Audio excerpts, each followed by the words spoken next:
Assalamualaikum warahmatullahi wabarakatuh. Perkenalkan, nama saya Kanaya Safira Maharani dengan NIM atau nomor induk mahasiswa 212111076. Program studi Hukum Ekonomi Syariah atau HES Fakultas Syariah kelas 3B semester 3. Di sini saya akan memberikan sebuah materi dari penjelasan maqasid syariah guna untuk tugas dari Bapak dosen pengampu Dr. Andes Moha Nasiruddin MA MAG, yaitu mata kuliah usul fikih atau UF. Simak dan ikuti penjelasannya ya.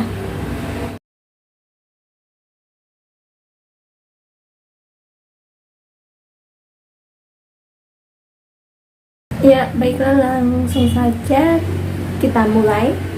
Yang pertama, di sini terdapat topik pembahasan yang mana terdiri dari 4 subbab. Yang bisa saya sampaikan atau bawakan mengenai penjelasan dari materi ini. Nah, yang pertama itu mengenai pengertian terlebih dahulu atau definisi, yang mana di sini nanti penjelasan singkat tentang pengertian dari maqasid syariah. Lalu yang sebab kedua yaitu klasifikasi. Di sini nanti saya akan memberikan sebuah penjabaran di tema maqasid syariah. Lanjut sebab yang ketiga yaitu mengenai perkembangan. Penjelasan yang bisa saya berikan lebih lanjut tentang perkembangan maqasid syariah di masa kini. Yang keempat atau sebab yang terakhir yaitu kita membahas mengenai pentingnya maqasid syariah itu sendiri, yang mana untuk mengetahui betapa pentingnya dari hal di maqasid syariah ini. Nah, ini dia yang pertama yaitu mengenai pengertian maqasid syariah atau definisi dari maqasid syariah. Definisi maqasid syariah. Kata maqasid bentuk jamak dari kata maqasid atau qasidah, yang mana artinya yaitu maksud atau tujuan. Kemudian yang kedua, arti maqasid syariah itu sendiri secara bahasanya yaitu jadi hukum-hukum Allah Subhanahu wa taala yang ditetapkan secara syar'i. Kemudian yang kedua, definisi dari syariah sendiri. Secara bahasanya, syariah yaitu artinya tujuan-tujuan ditetapkannya syariah itu tadi. Kemudian sedangkan pengertian syariah secara syar'inya yaitu maknanya sesuatu yang ditetapkan Allah Subhanahu wa ta'ala untuk hambanya yang berupa ajaran agama.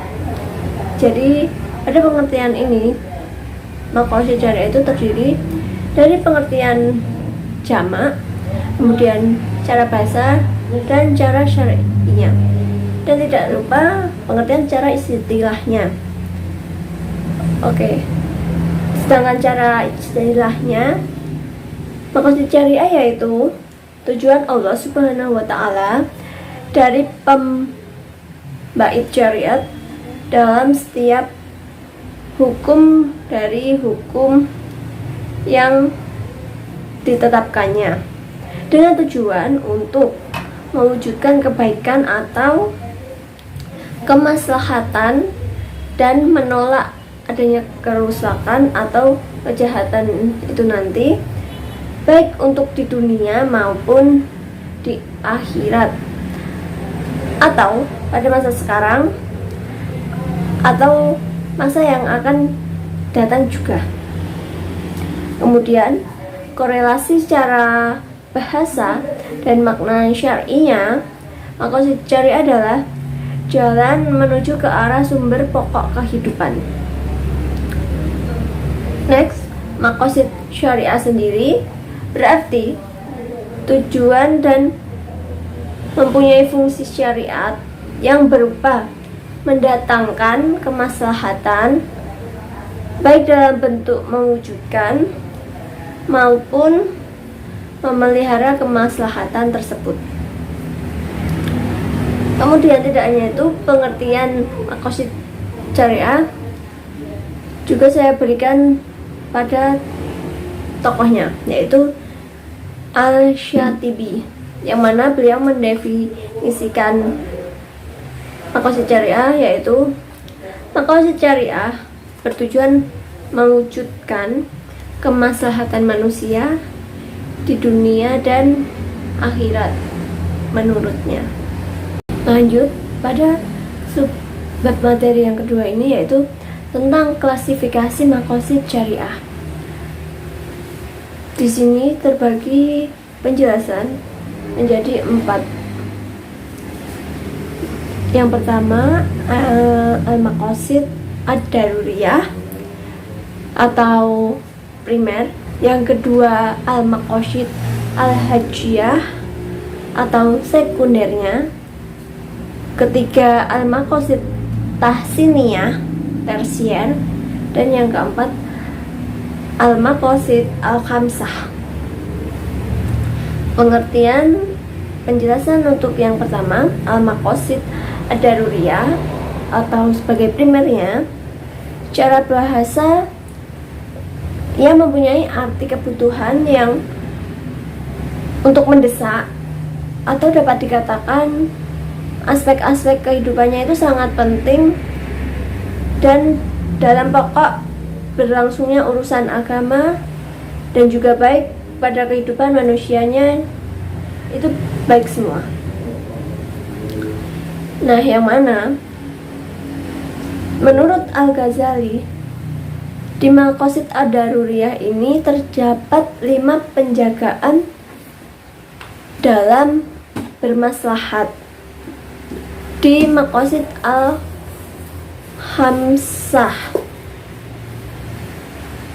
yang mana juga beserta contohnya. Nah, penjelasan untuk contohnya yang pertama pada maqasid ad-daruriyah ini, yaitu yang pertama tentang menjaga agama. Bisa kita lakukan dengan menjalankan perintah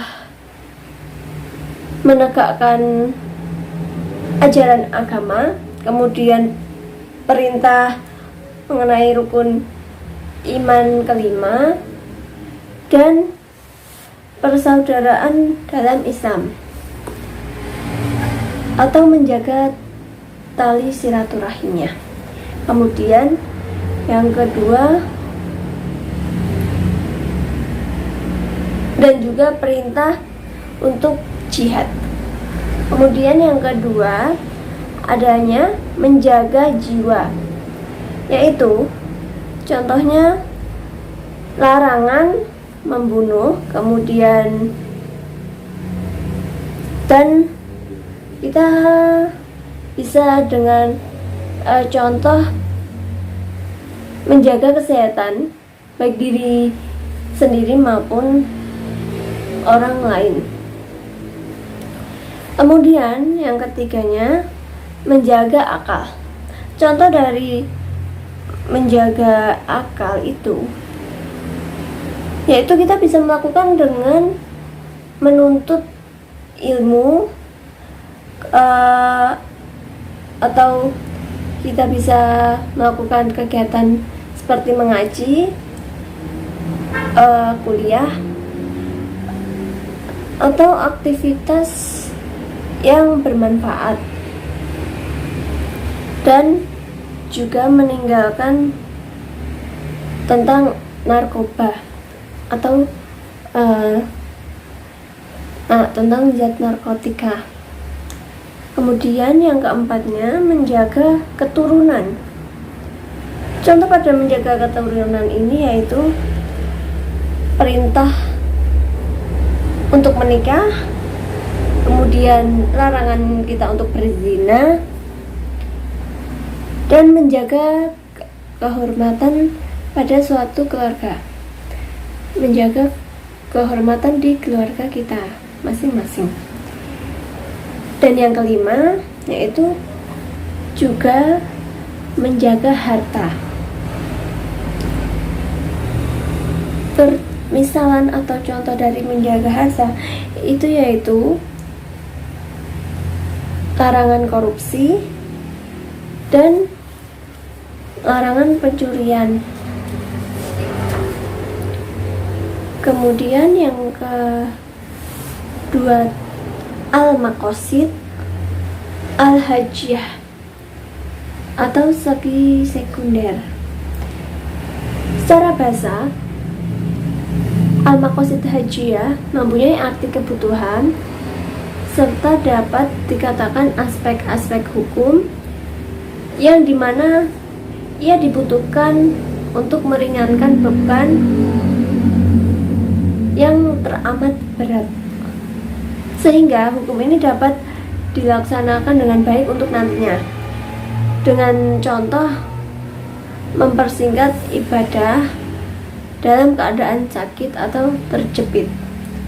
Terdapat pada dalil Quran surah Al-Baqarah ayat 185. Atau pengertiannya yaitu hukum yang Allah tetapkan dalam mendapatkan segi kemudahan. Selain itu juga terdapat pada pemberian contoh, yakni kebolehan bertransaksi dengan metode jual beli kontemporer dan menjamak pada rakaat sholat, bisa jamak qasar atau jamak akhir. Nah, dan perbolehan orang tidak berpuasa serta nantinya dapat menggantinya. Lanjut yang ketiga, al-maqasid at-tahsiniyah atau tersier. Secara bahasa, al-maqasid at-tahsiniyah mempunyai arti hal-hal sebagai penyempurna dan dapat merujuk pengataan sebagai aspek-aspek hukum seperti anjuran untuk memerdekakan budak, berwudu sebelum sholat, dan bersedekah kepada orang miskin. Dalil Quran surat Al-Qalam ayat 4. Nah, jadi yang mana masalah tahsiniyah itu kebolehan dengan contoh menggunakan pakaian syar'i dengan berbagai model, atau juga pada kebolehan seorang laki-laki nih, ia memakai sarung dan perempuannya memakai kebolehan gamis, saya Arab, atau dan juga ingin menggunakan pakaian adat dari daerahnya dan lain-lain, itu boleh, diperbolehkan. Lanjut yang keempat yaitu al-maqasid al-khamsah. Nah, secara bahasa maqasid al-khamsah artinya tujuan. Maqasid sendiri tujuan dan al-khamsah itu 5. Secara istilahnya jadi merupakan dua kata yang digabungkan menjadi satu istilah hukum Islam yang mengandung tentang pemeliharaan dan menjaga tujuan yang kelima-limanya itu tadi, yang mana yaitu saya sebutkan lagi tentang memelihara agama, memelihara jiwa, memelihara akal, memelihara keturunan, dan juga memelihara harta. Lanjut yang kedua hifzu nafs atau melindungi jiwa. Nah, menjaga jiwa erat kaitannya untuk menjamin atas hak hidup manusia seluruhnya tanpa kecuali. Hal ini tercantum dalam Quran surat Al-Maidah ayat 32 yang artinya, barang siapa yang membunuh seorang manusia bukan karena orang itu membunuh lantaran orang lain atau bukan karena membuat kerusakan di muka bumi, maka seakan-akan dia telah membunuh manusia seluruhnya. Maka dan barang siapa yang memelihara kehidupan seorang manusia seolah-olah dia telah memelihara pada kehidupan manusia semuanya. Jadi inti pada hifzu nafs itu yaitu ia melindungi jiwa manusia satu dengan yang lain. Selanjutnya yaitu hifzu akal atau akal, yang artinya yaitu melindungi pikiran. Akal adalah sesuatu yang membedakan manusia dengan makhluk lainnya. Akal membantu manusia untuk menentukan yang mana yang baik dan juga yang mana yang buruk. Nah, jadi penghargaan di dalam Islam, peran akal sangat berguna atau sangat diakui sehingga diberikan penghargaan itu tadi yang terdapat pada orang-orang yang berilmu. Maka dari itu yang mempergunakan akalnya untuk memikirkan ayat-ayat Allah, maka ia termasuk ke dalam kategori yang diridhoi oleh Allah, atau yang sebagaimana terdapat dalam firman Allah dalam Quran surat Al-Imran ayat 190, yang artinya yaitu sesungguhnya dalam penciptaan langit dan bumi dan silih bergantinya malam dan siang, maka terdapat tanda-tanda bagi orang yang berakal, yaitu orang-orang yang mengingat Allah sambil berdiri atau duduk atau sedang dalam keadaan berbaring, dan mereka memikirkan tentang penciptaan langit dan bumi seraya berkata, ya Tuhan kami, Engkau menciptakan ini dengan sia-sia, maha suci Engkau, maka peliharalah kami dari siksa neraka atau dari siksa api nerakamu. Quran surat Al-Imran ayat 190 hingga 191 tadi. Kemudian hifzu mal atau melindungi harta. Nah, menjaga harta adalah dengan cara memastikan bahwa harta yang kamu miliki itu tidak bersumber dari yang haram, serta dipastikan terlebih dahulu bahwa harta tersebut dapat dari pendapatan atau didapatkan dengan jalan yang benar atau jalan yang diridhoi Allah Subhanahu wa Ta'ala, bukan dengan cara batil atau yang maksiat atau negatif, sebagaimana yang difirmankan pada Allah Subhanahu wa Ta'ala dalam Quran surat Al-Baqarah ayat 188, yang artinya berbunyi, dan janganlah sebagian kamu memakan harta sebagian yang lain di antara kamu dengan jalan yang batil, dan janganlah juga kamu membawa urusan harta itu kepada hakim supaya kamu dapat memakan sebagian daripada harta benda orang lain itu dengan jalan berbuat dosa padahal kamu sendiri mengetahuinya. Dan kemudian hifzu nasab atau melindungi keturunan. Nah, peran keturunan di sini menjadi sangat penting sekali karena merupakan salah satu penjagaan keturunan yang telah diberikan kepada Allah Subhanahu wa taala dengan cara dititipkannya kepada kamu dengan cara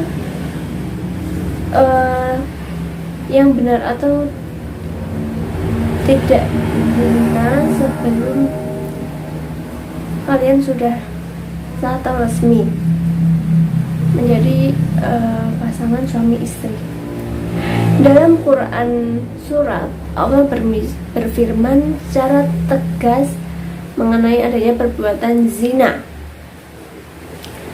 yaitu pada Quran surat An-Nur ayat 2 yang memberikan penjelasan arti yang mana yaitu artinya penzina perempuan dan penzina laki-laki akan dideralah masing-masing dari keduanya 100 kali, dan janganlah memberikan rasa belas kasihan kepada keduanya, mencegah kamu untuk menjalankan agama atau hukum Allah.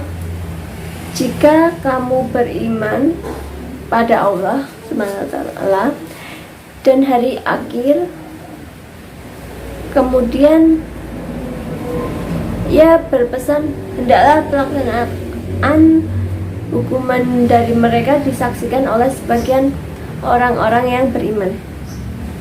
Apakah kalian tidak malu? Pembahasan yang selanjutnya yaitu tentang mengenai perkembangan maqasid syariah di masa kini. Yang pertama, menurut Al-Juwaini yang mana wafat pada tahun 478 Hijriah, seseorang tidak dapat dikatakan mampu menetapkan hukum dalam Islam sebelum ia dapat memahami yang benar tentang tujuan Allah Subhanahu wa taala, tentang menetapkan perintah dan menjauhi larangannya. Yang kedua, dari Imam Al-Ghazali wafat pada 505 Hijriah. Dalam bunyinya yaitu didapati dalam kitabnya, kitab Syifa Al-Ghazali, maqasid syariah adalah memelihara maksud syar'i dalam pembuatan hukum. Kemudian ia merinci maslahat itu menjadi subbab tema 5, yaitu menjaga agama, menjaga jiwa, menjaga akal, menjaga keturunan, serta menjaga harta juga. Selanjutnya dari Is-al-Din Abdul Al-Salam yang mana wafat pada 660 Hijriah. Dalam kitab Qawaid Al-Ahkam fi Masalil Al-Anam, ia membuat konsep Dar'u Al-Mawasid wa Jalbu Al-Manafi, yang mana artinya menghindari mafsadat dan menarik manfaat. Maslahat duniawi itu tidak dapat dilepaskan dari 3 peringkat, yaitu yang pertama daruriyah, ijtihad, dan tahsiniyah. Nah, ia juga mengatakan bahwa taklif bersama atau taklif itu bermuara pada kemaslahatan manusia baik di dunia kita maupun di akhirat kelak. Dan selanjutnya yang terakhir, Asy-Syatibi, wafat pada 790 Hijriah. Nah, dalam kitabnya, yaitu kitab Muwafaqat, ada 5 perkara darinya yang harus mendapat prioritas perlindungan, yaitu mengenai agama, jiwa, akal, harta, dan keturunan. Dan yang terakhir yaitu pentingnya dari maqasid syariah itu sendiri. Apa sih pentingnya dari mempelajari maqasid syariah itu? Jadi di sini terdapat ilmu maqasid syariah, yang mana ia merupakan suatu cabang ilmu yang sangat penting dalam Islam.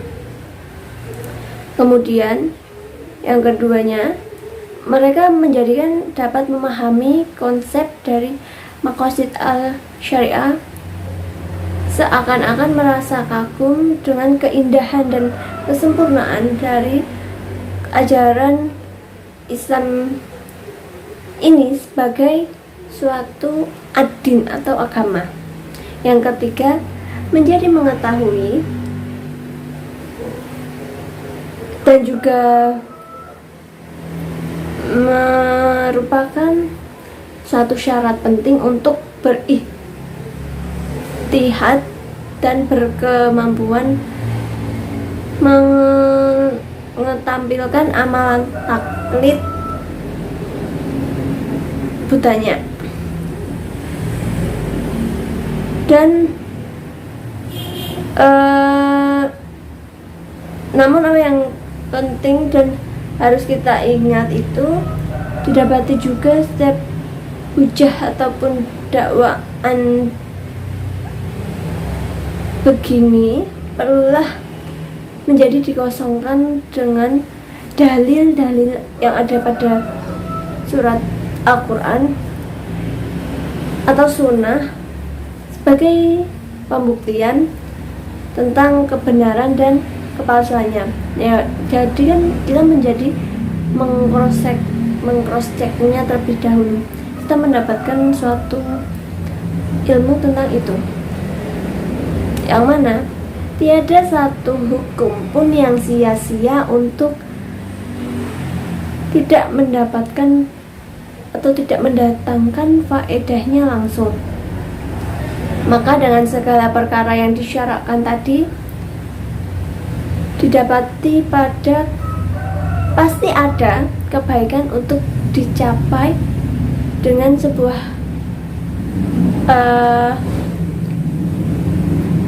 kebaikan yang kita inginkan dan kemudaratan yang ingin dijauhi. Seperti itu. Nah, akhirnya kita sudah sampai pada penghujung pembahasan materi. Demikian dari saya, yang mana itu tadi yang dapat saya sampaikan untuk memberikan penjelasan mengenai materi dari maqasid syariah mata kuliah usul fikih. Kurang lebihnya saya mohon maaf dan saya pamit undur diri. Billahi taufiq wal hidayah. Wassalamualaikum warahmatullahi wabarakatuh.